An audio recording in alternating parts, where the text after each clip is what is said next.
Congresswoman Granger, who has a warning for the Palestinians. What's the warning, Madam Congressman? Well, it's a warning. It is part of the bill. The House bill says that if the Palestinian Authority goes forward with the UN, instead of going to the peace table, then our funding stops. The economic funding for the Palestinian Authority stops.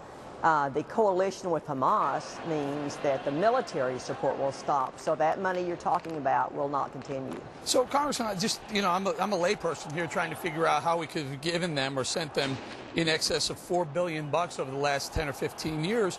Meanwhile, Hamas, who's a known terrorist group, sits on the Palestinian parliament. Do we not know that we're kind of indirectly supporting terror?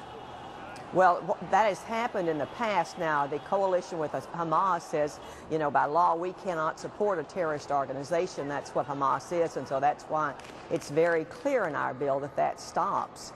What we've done with the Palestinian Authority has been primarily security, and it's been with the consent, with the agreement with Israel, because it helps in the security as they seek a peace negotiation through the peace table and meeting together in talks. When the Palestinian Authority decided to go with the UN and the step that they're taking, and there's all indications they will do that Friday, then we say, no, we will not fund that, and that funding will stop. We've been very clear about it.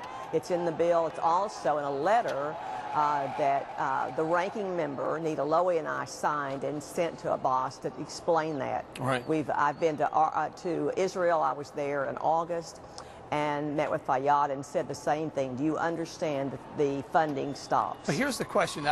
We put up the full screen showing our bilateral direct aid to the Palestinian Authority, the 980. That's one issue. Give us the next screen, producers, if you're there. The U.S. funding to the United Nations. The United Nations also helps out, funds to a certain extent some Palestinian Authority as well. We put in $1.7 billion to the UN in 2010. We support the UN to the tune of about 22%.